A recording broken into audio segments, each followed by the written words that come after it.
பெண்கள் நம்ம நாட்டோட கண்கள் அப்படின்னு சும்மா ஒன்றும் சொல்ல கிடையாது. அதுக்கு மீனிங் என்னன்னா, ஒரு பெண் நினைச்சாங்க அப்படின்னா அவங்க வீட்டை மட்டும் கிடையாது, இந்த நாட்டையே அவங்களால மாற்ற முடியும். ஏன்னா அதுக்கான சுதந்திரமும் அதிகாரமும் எனக்கு பெண்களுக்கு முழுமையாக கொடுக்கப்பட்டிருக்கு. அந்த சுதந்திரத்தையும் அதிகாரத்தையும் பெண்கள் கரெக்டாக பயன்படுத்துகிறாங்களா அப்படின்னு கேட்டால் அந்த இடத்துல ஒரு பெரிய கேள்விக்குறி தான் வரும். அவங்களுக்கு இந்த சொசைட்டியில் கிடைச்சிருக்க வாய்ப்பை கரெக்டாக யூஸ் பண்ணிக்க மாட்டாங்க.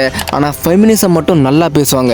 அவங்க எந்த விஷயங்களுக்காக ஃபெமினிசம் பேசுகிறாங்க அப்படிங்கிறத கொஞ்சம் உட்காந்து யோசிச்சு பார்த்தோம்னா நமக்கெல்லாம் சிரிப்பு தான் வரும். இந்த மாதிரி கேட்டகரியில் ஒரு சில பேர் இருந்தாலும் இன்னொரு கேட்டகரியில் அவங்களோட சொந்த ஆசைகள் விருப்பங்கள் இது எல்லாத்தையும் தூக்கி ஓரம் கட்டி வச்சுட்டு அவங்களோட குடும்பத்துக்காகவும் அவங்கள சார்ந்தவங்களுக்காகவும் இந்த நாட்டில் நம்மளும் எதையாவது ஒன்று சாதிக்கணும் அப்படிங்கிற அவங்களோட ஆம்பிஷனுக்காகவும் நிற்காம ஓடிக்கிட்டே தான் இருக்காங்க. ஸோ இன்னைக்கு தேதியில் இந்த நாட்டில் ஃபெமினிசம் எந்த நிலைமையை நோக்கி போய்கிட்டு இருக்கு, ஃபெமினிசம் யூஸ் பண்ணி என்னென்ன பண்ணிக்கிட்டு இருக்காங்க அப்படிங்கிறத பற்றி டீட்டெயில்டாக பார்க்கலாம். உமன் இண்டிபெண்டன்ஸ் அப்படிங்கிறது ஒரு சாதாரணமான விஷயமே கிடையாது.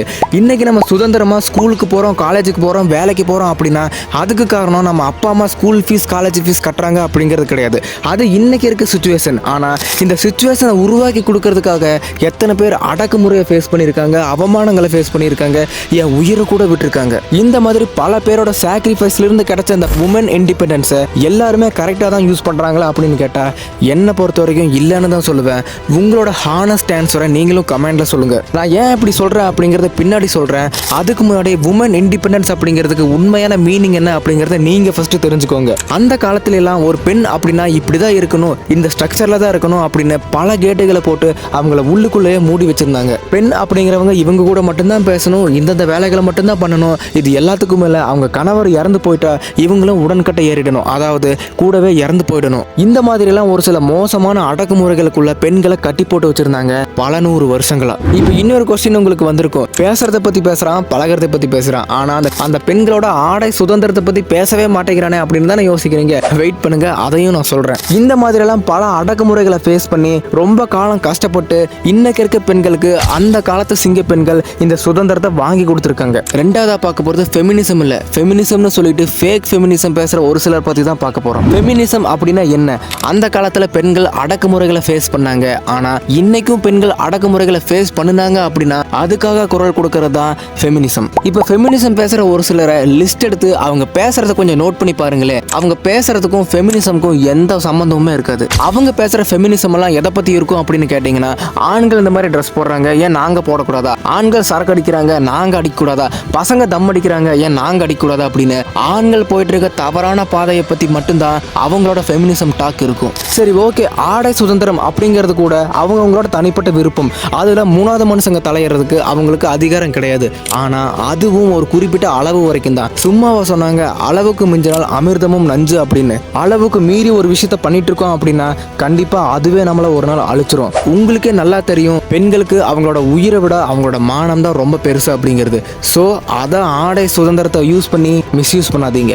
நான் என்ன சொல்ல வரேன் அப்படிங்கிறது உங்களுக்கு நல்லா புரிஞ்சிருக்கும்னு நினைக்கிறேன். நான் எதுக்காக இதை பற்றிலாம் பேசுகிறேன் அப்படின்னா, நான் உங்ககிட்ட ஓப்பனாகவே ஒரு கேள்வி கேட்குறேன். இன்னைக்கு இருக்க பிஸ்னஸ் ஸ்ட்ராட்டஜியில் அதிக ஸ்கோப் இருக்கிறது இன்ஃப்ளூயன்சர்ஸுக்கு தான். ஆனால் நிறைய இன்ஃப்ளூயன்சர்ஸ் என்னென்ன விஷயங்களை பண்ணி அவங்களுக்கான இடத்த பிடிக்கிறாங்க அப்படிங்கிறது உங்களுக்கு நல்லாவே தெரியும். இப்போ எக்ஸாம்பிளுக்கு ஒரு ஆணோ பெண்ணோ அவங்களுக்கு ஏதாவது ஒரு டேலண்ட் இருக்கும், பாட்டு பாடுறது, டான்ஸ் ஆடுறது அப்படின்னு ஏதாவது ஒரு டேலண்ட் இருக்கும். அவங்க அப்லோட் பண்ணுற வீடியோவில் மேக்ஸிமம் ஒரு 10,000 வியூஸ் கூட போயிருக்காது. ஆனால் ஒரு சில இன்ஃப்ளூயன்சர்ஸ் அப்லோட் பண்ணுற கண்டென்ட்டில் எதுவுமே இருக்காது. அந்த கண்டென்ட்டில் மட்டும் இல்லை, அவங்க போட்டிருக்க காஸ்டியூம்லையும் தான் எதுவுமே இருக்காது. அந்த கண்டென்ட்டை பார்த்துட்டு நம்ம ஏதாவது ஒரு விஷயத்த லேர்ன் பண்ணிக்கிற மாதிரியோ இல்லை அவங்கள அப்ரிஷியேட் பண்ணுற மாதிரியோ இந்த மாதிரி எதுவுமே இருக்காது. ஆனால் அவங்களுக்கு மில்லியன் கணக்கில் வியூஸ் போயிருக்கும். இப்போ நீங்கள் கேட்பீங்க, அப்ரிஷியேட் பண்ணாமல் தான் மில்லியன் வியூஸ் போயிருக்கடா அப்படின்னு. நீங்கள் சொல்கிறதும் கரெக்ட் தான். இன்னைக்கு நாட்டில் நிறைய பேருக்கு தெரியாத ஒரு விஷயத்த நம்ம கற்றுக் கொடுக்கணும், நம்ம டேலண்ட்டை இந்த உலகத்துக்கு ப்ரூவ் பண்ணணும் அப்படிங்கிற மைண்ட் செட்டில் வீடியோ அப்லோட் பண்ணுறவங்களை விட சம்மந்தமே இல்லாமல் குப்பை கண்டென்ட்டை போடுற ஒரு சிலர் தான் நிறைய பேருக்கு பிடிக்குது. அதுக்கப்புறமா ஃபெமினிசம் பேசுகிறவங்க கிட்ட இன்னொரு விஷயத்த நோட் பண்ணி பாருங்களேன். ஆண்கள் கூட மட்டும்தான் அவங்கள கம்பேர் பண்ணி பேசிக்குவாங்க. பேசிக்கிட்டும், நல்லது தான். ஏன் ஆண்கள் பண்ணக்கூடிய விஷயங்களை நாங்கள் பண்ணக்கூடாதா அப்படின்னு கேட்குறாங்க. ஆனால் அதை மட்டும் கேட்டால் பரவாயில்லையே, ஆண்கள் பண்ணக்கூடிய தப்பான விஷயங்களை மட்டும்தான் ஏன் நாங்கள் பண்ணக்கூடாதா அப்படின்னு கம்பேர் பண்ணி பேசிக்குவாங்க. எவ்வளவோ பேர் எவ்வளவோ பெரிய பெரிய படிப்புகளை படிச்சிருக்காங்க, நல்ல நல்ல வேலைகள்ல இருக்காங்க, எவ்வளவோ அச்சீவ்மெண்ட்டை சாதிச்சிருக்காங்க. அதை கூட கம்பேர் பண்ணி பேசுங்களேன். ஏன் நாங்கள் டாக்டர் ஆகக்கூடாதா, நாங்கள் இன்ஜினியர் ஆகக்கூடாதா, நாங்கள் கலெக்டர் ஆகக்கூடாதா, நாங்கள் பைலட் ஆகக்கூடாதா அப்படின்னு இந்த மாதிரி விஷயங்களை உங்களை கம்பேர் பண்ணி பேசுங்களேன். ஆனால் அதையெல்லாம் விட்டுட்டு சரக்கு அடிக்க கூடாதா, தம் அடிக்க கூடாதா அப்படின்னு ஃபெமினிசம் பேசுனீங்கன்னா இதில் என்ன ஃபெமினிசம் இருக்கு? நீங்கள் நல்லா புரிஞ்சுக்கணும். நான் எல்லா பெண்களையும் சொல்லலை, ஃபெமினிசமை தப்பாக புரிஞ்சுக்கிட்ட ஒரு சில பெண்களை மட்டும் தான் நான் சொல்றேன். இது ஒரு கேட்டகரி.